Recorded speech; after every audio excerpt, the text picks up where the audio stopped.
কথা বলেন না কেন? হুকুম মানছেন কার? কই, কোন ব্যাংকে, কোন দলে, কোন পত্রিকায়, কোন চ্যানেলে, কোন বক্তব্যে? এক জায়গায় তো ইসলামে আপনার খুঁজে পাই না। আপনার অ্যাকাউন্টও তো সুদের ব্যাংকে, আপনার ভোটটাও তো বাতিলের সাথে, আপনার মিছিলটাও তো তাদের কাতারে, আপনার চাঁদাও তো তাদের দলে। আল্লাহর রহমানের আপনি তো তামাশা করেন। বউরেকে আমি তোমার খুবই ভালোবাসি, অনেক ভালোবাসি। প্রিয়তমা বললে জাকজমকভাবে দুনিয়ারে দেখাইয়া ফেসবুকে দেয় আমি আমার বউরে খুব ভালোবাসি।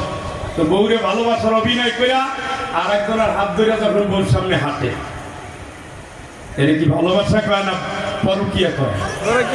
আল্লাহরে ভালোবাসার অভিনয় করিয়া আল্লাহর জায়গায় আর এক জায়গায় বসাই দিয়া তার জিকির করে, এটা আল্লাহর ভালোবাসার তামাশা হয়। আল্লাহর ভালোবাসা নিরঙ্কুশ। আর বাবুম মিন দুনিল্লাহ, এক আল্লাহ ভালো, লিল্লাহিল ওয়াহিদুল কাহ্হার। এক আল্লাহ ভালো না অনেক আল্লাহ ভালো? এক আল্লাহর গোলামি করতে হলে কুল হুয়াল্লাহু আহাদ, ওই আহাদকে মানলে তুমি আর কারো আইন মানা যাবে না। ফাহকুম বাইনাহুম বিমা আনজালাল্লাহ। দুনিয়ার সবকিছু আল্লাহ নাযিল করা কোরআন অনুযায়ী। কথা বলেন, আন্দোলন হবে কার বিধান অনুযায়ী? স্লোগান, রাজনীতি, শিক্ষানীতি, নারী নীতি, স্বরাষ্ট্র, পররাষ্ট্র, জাতীয় নীতি, সবকিছু এইটার বেলা আল্লাহর আইন। আল্লাহর আইন চাই, সৎ লোকের শাসন চাই। আল্লাহর আইন ছাড়া সৎ লোকের শাসন কোনোদিন কায়েম হয় না। যারা বেশি বেশি সৎ বলতো আমরা দেখছি তাদের হলো অসতের এক একটা দ্বীপ। কথা বলেন, এই জন্য হুকুম মানবেন কার? আমি ইসলামী দিনা। জীবনে এমন কোন কাজ করা যাবে না যেটা স্বীকৃতি ইসলামে নাই। সেটা বিয়া শাদী হোক, সেটা লেনদেন হোক, সেটা ছড়া কবিতা হোক, সেটা লেখাপড়া হোক, সেটা বউ নিয়ে চলা হোক, সেটা মেয়ের নিয়ে লেখাপড়া হোক, সেটা ব্যবসা বাণিজ্য হোক, জীবনে যেখানে পাও ইসলাম কি বলে আগে জানে। আর তৃতীয়টা কি হবে? মুহাম্মাদিন সাল্লাল্লাহু আলাইহি ওয়াসাল্লাম কি নবিয়া। এইটা তো 3 নম্বর প্রশ্ন কবরে নাকি? কথা বলে না, ক্ষুধা বেশি লাগছে তো 3 নম্বর প্রশ্ন নবীর উপরে। নবীরে মানতে গিয়ে একজনই মানা লাগবে, খতামান নবিয়্যিন। উনি শেষ। ওনার আদর্শই আমার জীবনের আদর্শ, ওনার বক্তব্যই আমার বক্তব্য, ওনার টার্গেটই আমার টার্গেট, ওনার আন্দোলনই আমার আন্দোলন। উনি জেলে গেছে, আমি জেলে যাবো। উনি মাইর খাইছে, আমি মাইর খাবো। উনি দেশ ছাড়ছে, আমি দেশ ছাড়বো। শুধু আল্লাহর জন্য, শুধু ইসলামের জন্য। নবী নবী তো অত্যাচারিত, নবী তো রক্তাক্ত, নবী তো মায়ের খেয়ে একেবারে দর দর করে রক্ত পড়ছে। কি দিয়া রক্ত নিভাবে পাচ্ছে না, শেষ পর্যন্ত চাটাই পুড়ে এইভাবে মাথায় চাপ দিয়েছে। এইভাবে পাহাড়ের উপরে তালহা রাদিয়াল্লাহু তাআলা উঠাই দিলেন। রাসূল চিন্তা করলেন মায়ের তো আবার উঠছে। আল্লাহ বলেন, নবী কি হয়েছে? এইটা পথ তো সত্য পথ, সত্য পথ তো মিষ্টি হয় না। তোমার আগে রাসূল যারা ছিলেন, নবী যারা ছিলেন এবং তার সাহাবী, নবী এবং কথা বলেন না কেন? ওয়াকাইয়িন মিন নাবিয়্যিন ক্বাতালা কিতাল, হত্যা, গলা কাটা, কল্লা কাটা, রিদ্দিউনা কাফির। শুধু নবী না, নবীর সাথীরাও সাহাবীরাও পাইকারি হারে হত্যা করেছে। হত্যা করেছে আল্লাহ না জালিমেরা? জালিমরা। কথা বলেন না কেন? হকের পথে ইসলামপন্থীদের হত্যা যদি না হয় বুঝতে হবে এই দল না। ইসলামের নামধারী, লেবাসধারী, পোশাকধারী, গাড়িধারী, বক্তব্যধারী, ইসলামের ধর্ম ব্যবসায়ী। কিন্তু হকের পথ মঞ্চেও তা বলে, বক্তব্যও তা বলে, সমাজেও তাই বলে, মিছিলেও তাই বলে, রাষ্ট্রেও তাই বলে, সংগ্রামেও তাই বলে, আদর্শেও তাই বলে, আন্দোলনে তাই বলে। আমরা রাসূলের আদর্শ ছাড়া কারো আদর্শ মানি না। কথা কি বুঝে আসছে? আল্লাহ বলেন, নবী এটাই সত্য। তোমার আগে যারা রাসূল ছিল, সাহাবী যারা ছিল, এদের কি করেছে? হত্যা করেছে। আপনি যে দলের সাপোর্ট করবেন মিলাতে হবে। তাহলে রাসূলরাও শহীদ, সাহাবীরাও শহীদ, নেতাও শহীদ, কর্মীরাও শহীদ। আর ইসলামের সাথে মিলান কারা কারা আছে, কোন জায়গায় আছে, তাইলে হক কোনটা বুঝা যাবে। ঠিক, তাহলে হক খালি এগুলো ধরে হক হবে না তো, এগুলো ধরে এগুলো আবুল আহাবেরও ছিল।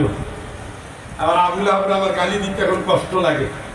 আমি আবুল আহাবের সন্তান কিন্তু খাস ইমানদার ছিলেন, সুবহানাল্লাহ, ইমানদার ছিলেন। আবু জেহেলের সন্তান ইমানদার ছিলেন। আমি মাঝে মাঝে ভাবি এদের সামনে যখন সূরা লাহাব পড়া হতো তখন এদের মনটা কি করতো, কারণ বাপের বিরুদ্ধে আয়াত সন্তান পড়তেছে, বাপের বিরুদ্ধে আয়াত সন্তান পড়তেছে। আবুল আহাবের সন্তান নবীর জামাই ছিলেন না, নিয়ে তালাক দিয়েছে, পরে আবার গ্রহণ করেছে, ইসলাম কবুল করেছে, একজনে আর একটা করে নাই, ওটার দুনিয়া থেকে আল্লাহ বিদায় দিয়েছে।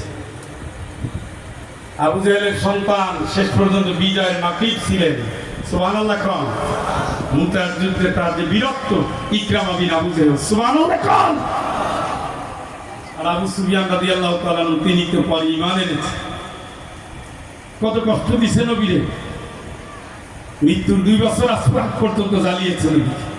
তা আল্লাহ হাত ধরে ট্রেনিং দিচ্ছে, মন খারাপ করার কি আছে, আরে তুমি মরবা, তোমার দরকার তো জান্নাত, জান্নাত তো আমি দেবো, তুমি মারো আর মরো। এই সুবহানাল্লাহ। আরেকবার কম, তোমার জান্নাত কে দেবে? তুমি দিনের জন্য মরো, মরো মারো, শাহাদাতের রক্তের উপর দিয়ে ইসলামের বিজয় হবে। তোমার রক্ত গেছে, কি হয়েছে? তুমি কি এমনি বাঁচতা নাকি? যে নবীর উপরে অত্যাচার হয় নাই, 4 জনের উপরে অত্যাচার হয় না, তারা কি বেঁচে আছেন? তারাও তো কবরে চলে গেছে। তাহলে তুমি 2টা মায়ের খাই আর রক্ত দিয়ে টেনশন করার কিছু নাই। হকের পথটা মিষ্টির পথ না, মাইরের পথ। সুতরাং যারা জালিমের জুলুমের নির্যাতনের শিকার হয়েছেন, যে কয় বছর কষ্টে ছিলেন, ওই কয় বছরের জন্য আলহামদুলিল্লাহ বলেন। কারণ রাসূলের সাহাবীদের কাতারে আপনার নামটা আছে, রাসূলের আন্দোলনের সৈনিক হিসাবে আছে। যেদিন ডাক দিবে রাসূলের উম্মতের আসো, ইয়ামানা তখন কুল্লু উনাসিম বিইমামিহি, তোমার নেতার পিছনে দাঁড়ায়, সারিবদ্ধভাবে দাঁড়ায় যাও, সুবহানাল্লাহ। সেই দিন তোমার সামনে যিনি থাকবেন, সাইয়্যিদুল মুরসালিন রাহমাতুল লিল আলামিন সাইয়্যিদিনা মুহাম্মদুর রাসূলুল্লাহ সাল্লাল্লাহু আলাইহি সাল্লাম, এবং 4 খলিফার 3 জন শহীদ। 4 খলিফার 3 জনে কি শহীদ? তবে 4 জন মজলুম, 4 জন মজলুম, 4 জন মাইর খেয়েছে, 4 জন মাইর খেয়েছে। ভাইরা আমার, আল্লাহ রাব্বুল আলামিন বলছেন কিয়ামতের দিন আল্লাহ রাব্বুল আলামিন যেই দিন চেহারাটা আগুন দিয়ে উলটপালট করে দিবেন, ওই দিন বান্দাগুলো সেই কথা আল্লাহর সামনে বলবে, ইয়াকুলুনা ইয়া লাইতানা আতানা আল্লাহ ওয়া আতানা রাসূল।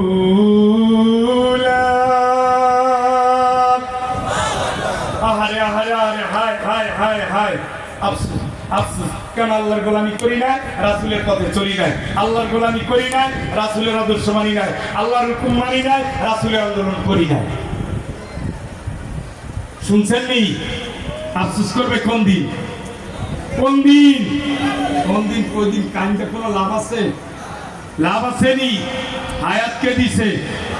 কে দিছে? আল্লাহ দেওয়া হায়াত দিয়া আল্লাহরই খুশি করেন, আল্লাহরই খুশি করেন। মসজিদে খাটিয়ে রেডি আছে, কাফনের কাপড় রেডি আছে। অ্যাক্সিডেন্ট প্রতিদিন হয়, লটারিতে নাম আসলে খুঁজে পাওয়া যাবে না। মরা নিশ্চিত, খুশি করেন আল্লাহরে। চলেন রাসূলের পথে, রাসূলের মহব্বত দেখাইয়া 10 টন জিলাপি বিলি করার ভিতরে কোনো ফায়দা নেই। আয়াতটা নিয়ে তো আমরা অনেক ভুল ব্যাখ্যা দিই। কুল ইন কুনতুম তুহিব্বুনাল্লাহ, হে নবী তুমি বলো, যদি তোমরা আমি আল্লাহর ভালোবাসা পেতে চাও, কার? ফাত্তাবিউনি, তাহলে আমি রাসূলকে ভালোবাসো না, আমি যা বলি তাই শোনো। বলেন না কেন? আমি রাসূলকে ভালোবাসো এইটা বলছে না আমার ইত্তেবা করো, অনুসরণ করো? কোনটা করতে বলছে? তা ভালোবাসার নামে কান থেকে টেকাকার করলেন আর ক্ষমতা তুলে দিলেন নাস্তিক আর বেঈমানদের হাতে। ভালোবাসার নামে একেবারে রাত পার করে দিলেন। এই মসজিদে ওইখানে মিলাদ, ওইখানে আগরবাতি জ্বালায়, ওইখানে মোমবাতি জ্বালায়, পুরা রাত্রে কেরাসিন মিশানো আতর দিয়া পুরা বডিটার একেবারে সুগ্রামের গোডাউন বানাইয়া পুরা রাত সাপোর্ট করে ফজরের খবর নাই। এত রাসূলের প্রেমিক আর রাসূলের আদর্শের সৈনিকেরা যখন কাতারে কাতার শহীদ হয় তখন বাতিলের সাথে হাত মিলাইয়া হাসি আর গল্প দেয়। এই ভালোবাসার কোনো দাম আছে নাকি? ফাত্তাবিউনি, আমার ইত্তেবা করো, আমি যেমনি হাসি তেমনি হাসো, হা হা হা হা। এইভাবে রাসূল হাসছেন, মুস্কি হাসছে। এক পেট খাইছেনি, খুবই সামান্য খেয়েছে। আদান দিতেছে, চালাই যাবো না থাকবে তো? 15 মিনিট আরো আছে, আরো 15 মিনিট আছে। 15 মিনিট আছে। এখানে নামাজ হবে 8:30। হ্যাঁ, নামাজ হবে, নামাজ হবে। আরো 15 মিনিট আছে। একজনের উত্তর দিক, আমরা কিছু কথা বলি। বলবো ভাই, কষ্ট হচ্ছে? কষ্ট তো একটু হচ্ছে, অনেকদিন পরে অভ্যাস না, একটু জ্বালাই দেন। অনেক ঘুমাইছেন, অনেক, আর ঘুমানোর টাইম নেই। টাইম আছে নি? টাইম নেই, টাইম নেই। ফাসাব্বিহ বিহামদি রাব্বিকা ওয়াস্তাগফির। অনেক চর্বি জমছে, অনেক পলায় বেড়াইছেন, অনেক লুকায় বেড়াইছেন। দিনের কাজ করার যে সুযোগ ছিল গোজামিল দিয়ে করা যায় না। এখন আল্লাহর কাছে তো